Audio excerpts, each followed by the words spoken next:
कश्मीर के राजौरी जिले में सुरक्षा बलों के हाथ आज एक बेहद ही बड़ी कामयाबी लगी है। सुरक्षा बलों ने लश्कर के 3 आतंकियों को हथियारों सहित गिरफ्तार किया है। इन आतंकियों से पूछताछ में यह भी खुलासा हुआ है कि इन आतंकियों तक हथियार पाकिस्तान ने LOC पर ड्रोन के जरिए पहुंचाए थे। एक बार फिर सुरक्षा बलों ने पाकिस्तान की ड्रोन वाली साजिश को विफल कर दिया है। जम्मू कश्मीर पुलिस ने इसका खुलासा राजौरी में किया है। जम्मू कश्मीर पुलिस के DGP ने राजौरी में बताया कि कश्मीर से राजौरी लश्कर के आतंकी हथियार लेने पहुंचे थे और पाकिस्तान की तरफ से LOC के नजदीक ये हथियार ड्रोन के जरिए उतारे गए थे।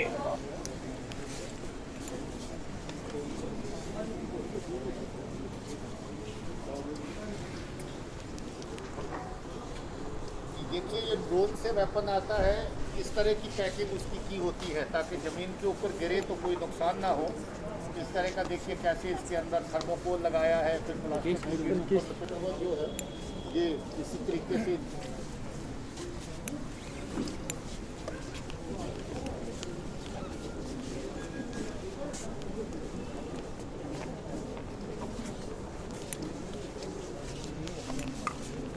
फोन पीछे करना यार।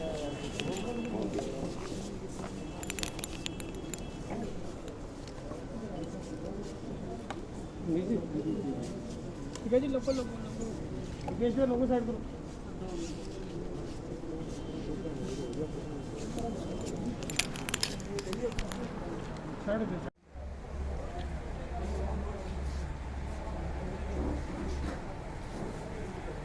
एक-एक करके फोटो खींचते जाएं और आगे चलते जाएं।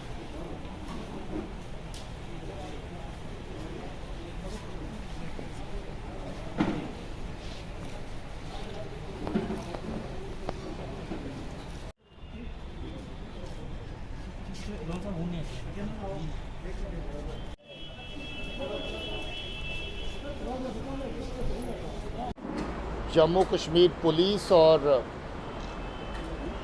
आर्मी और बाकी फोर्सेस सब मिलकर के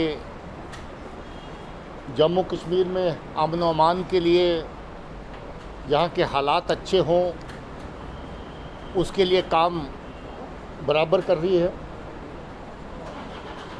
मगर पाकिस्तान की तरफ से उनकी एजेंसीज़ हमेशा एक्टिव रहती हैं कि हर तरीका इस्तेमाल करें जिससे जहाँ के अमन व अमान के माहौल को ख़राब किया जाए। कभी पार से ड्रोन से वेपन फेंके जाते हैं, नारकोटिक्स की तस्करी जो है पार से ड्रोन से होती है, और इन्फिल्ट्रेशन की बहुत सारी कोशिशें जो है वो राजौरी और पुंछ के खित्ते में हो रही हैं। सीज़ फायर वायलेशंस की अगर बात करें तो कोई दिन खाली नहीं जाता जब राजौरी और पुंछ के अलग अलग जगहों पर सीज़ फायर वायलेशंस नहीं होती है। जम्मू कश्मीर पुलिस अपनी सतर्कता का इस्तेमाल करते हुए और बाकी फोर्सेस के साथ अपना तालमेल और जो जॉइंट मैनशिप है उसका इस्तेमाल करते हुए हमेशा एक्टिव रहती है। और इसी जॉइंट कार्रवाई में पुलिस ने 38 राष्ट्रीय राइफल्स के साथ मिलकर के बहुत अच्छा काम यहाँ पर किया है। कल इन्होंने एक ऐसा ग्रुप पकड़ा है जो कश्मीर की तरफ से यहाँ पर पहुँचा था, और वो ग्रुप यहाँ पर इस एरिया में सस्पिशियस हालत में जहाँ उसकी पुलिस को इत्तला मिली, उसके बाद पूरा एरिया जो है उसमें ऑपरेशन लॉन्च किया गया। सर्च के दौरान 3 ऐसे लोग पाए गए जो बैग लेके घूम रहे थे, और जो ही पुलिस और आर्मी की पार्टी को नोटिस किया उन्होंने बैग की जिप खोलते ही ग्रेनेड पार्टी के ऊपर फेंका। और अच्छी बात यह है कि वो ग्रेनेड फट नहीं पाया, और इतने में पार्टी ने उन तीनों को धर दबोचा। उन तीनों के कब्जे से जो सामान पकड़ा गया उसमें 2 AK-56 राइफल्स हैं, 2 पिस्टल हैं, 4 ग्रेनेड हैं और 1 लाख रुपया कैश जो पाकिस्तान की तरफ से इनको मिलिटेंसी को आगे बढ़ाने के लिए, चलाने के लिए भेजा गया होगा, वो भी उसमें मौजूद था। ये तीनों आतंकवादी लश्कर तौबा के साथ इनका संबंध है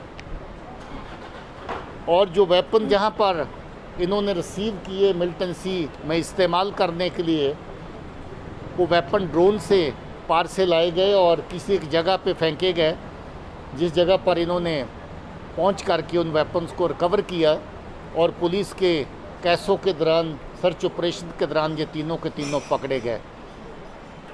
ये तीनों कश्मीर के रहने वाले हैं। इनकी बकाया पूछताछ अभी जारी है और पूछताछ के बाद जो फर्दर डिटेल हासिल होगी वो आप लोगों के साथ शेयर की जाएगी। इसके साथ दो बहुत अच्छे ऑपरेशन और जम्मू कश्मीर पुलिस ने अपनी बाकी साथी फोर्सेस के साथ मिलकर किए हैं, जिनके लिए मैं चाहूँगा कि उनका ब्यौरा ऑपरेशन जहाँ का बालाकोट, हमारा बालाकोट, उसमें क्या क्या इन्होंने रिकवर किया और बहुत बड़ी तस्करी की खेप जो पाकिस्तान से हीरोइन आई, उसका जो जहाँ पर इन्होंने पकड़ा एक नेटवर्क, उसके बारे में आईजी साहब आपके साथ डिटेल शेयर करेंगे। ये जो कल का ऑपरेशन है, इसके अलावा पिछले कुछ दिनों में लगातार ऑपरेशंस किए जा रहे हैं और बॉर्डर के पार की तरफ से टेररिज्म को बढ़ावा देने के लिए हथियार की स्मगलिंग, हथियार को भेजा जा रहा है। इसी सिलसिले में 11 तारीख को एसओजी जम्मू, पुलिस पुंछ और बालाकोट की लोकल आर्मी यूनिट ने एक ऑपरेशन किया, जिसमें 2 लोगों को गिरफ्तार किया गया और उनसे भारी मात्रा में हथियार और असला बरामद हुआ, जिसमें 3 पिस्टल हैं, 11 ग्रेनेड हैं, आईडी मटेरियल है और आईडी से रिलेटेड सारे सर्किट्स वगैरह हैं। इससे ये अंदाज़ा लगता है, साथ में एक पेन ड्राइव भी है जिसमें इंस्ट्रक्शंस दिए गए हैं, जिसमें किस तरह से आईडी को बनाते हैं, तैयार करते हैं और आईडी को लगाते हैं। ये इंस्ट्रक्शन सारे मुकम्मल उस पेन ड्राइव में मौजूद थे।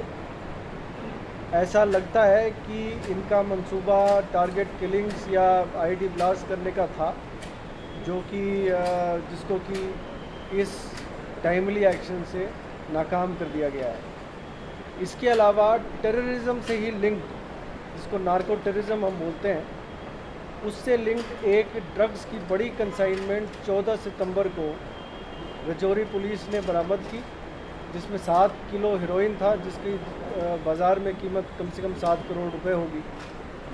और उसमें जो गिरफ़्तार जिस शख्स को किया गया, उसकी पूछताछ के बाद एक शख्स को कुलगाम से गिरफ़्तार किया गया और उन सब की पूछताछ से हम वहाँ तक पहुँचे जहाँ पे ये ड्रग्स की कंसाइनमेंट बॉर्डर के पार से लाई गई थी और रखी गई थी। वहाँ फिर से हमें 4 किलो हीरोइन और बरामद हुआ, जिसकी और फर्दर 4 करोड़ कीमत होगी। और पुंछ के ही 3 शख्स को हमने इस सिलसिले में गिरफ़्तार किया, जिन्होंने इस ड्रग्स की कंसाइनमेंट को लाने के लिए और उनको रखने के लिए और उनको फर्दर पीछे सप्लाई करने में मदद की। और इस एक्शन से आप ये समझ लें कि तकरीबन 11-12 करोड़ की टेरर फाइनेंसिंग को रोक लिया गया है। और ये सारा पैसा मुझे जो हमारी तफ्तीश में शुरुआती तौर पे आया है कि ये सारा पैसा टेररिस्ट एक्टिविटीज़ को बढ़ावा देने के लिए इस्तेमाल होने वाला था। सर, क्या हम ये मान सकते हैं कि इन दोनों एक्टिविटीज़ को जोड़कर रजौरी बूथ में मिलिटेंसी को फिर से रिवाइव करने की कोशिश की जा रही है?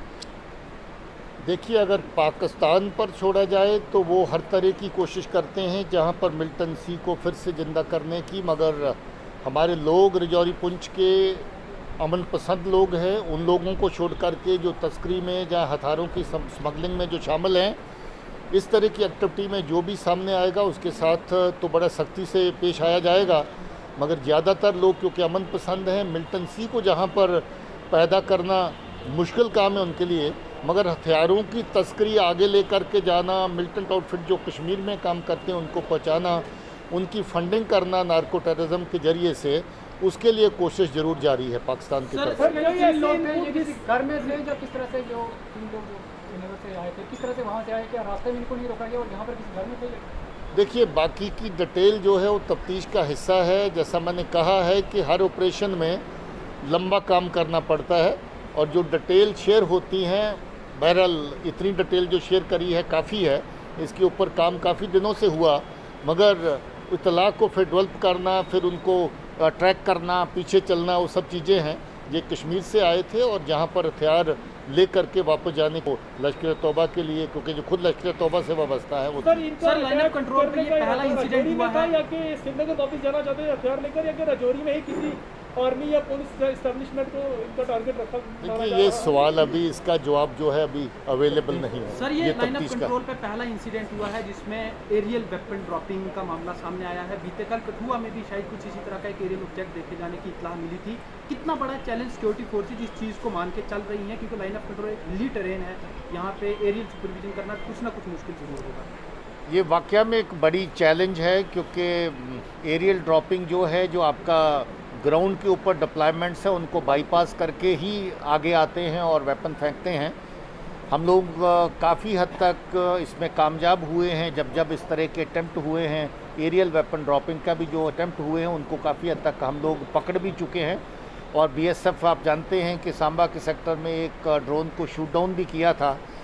मगर ये चैलेंज अपने आप में है, इसके लिए हम काउंटर मेजर्स जो भी ज़रूरी है उनको we will try to put in place. Sir पिछले कुछ साथ नहीं जोड़ा जा सकता है, वो एक अलग वाक़ा है, उसकी तफ्तीश जारी है। सर एक इंपॉर्टेंट क्वेश्चन सर, पिछले तकरीबन 2 महीनों के दौरान वैली में काफ़ी जगहों पर अमेरिकन वेपन रिकवर हुए हैं। इसको कितना बड़ा चैलेंज आप एज सिक्योरिटी फोर्स हेड मान के चल रहे हैं काउंटर इंसर्जेंसी में? ये वेपन पहले भी अवेलेबल थे। MO4 अमेरिकन कार्बाइन, वो पहले भी जो जैश ए मोहम्मद के दर्ज करते हैं वो लेके आते थे, अभी भी रिकवर हुई है। अभी कोई MO16 एक और वेपन है, मगर उसमें कुछ वेपन ऐसे भी हैं जो पाकिस्तान में ही बनते हैं, डुप्लीकेट वेपन हैं, मगर वो देखने को लगते हैं अमेरिकन वेपन की कॉपी है और अमेरिकन वेपन जैसे ही लगते हैं।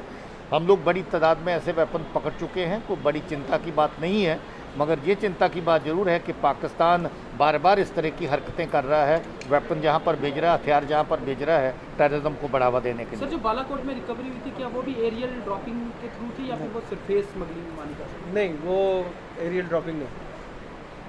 सर क्या लगता है सर, कहीं ना कहीं अफसपा पे सीट हुई पावर, पुलिस का इसमें अभी तक जो प्रोब है सर वो कहाँ पहुँचा, कितना जल्दी? देखिए, पुलिस का प्रोब और आर्मी की इंक्वायरी लगभग पैरेलल चल रही है। हम लोग भी बराबर उसमें काम कर रहे हैं। हमने DNA सैंपल लिए थे और DNA सैंपल भेजे गए थे। DNA सैंपल जल्द ही रिसीव हो जाएंगे। उनकी बुनियाद पर जो आगे की कार्रवाई होगी वो करी जाएगी।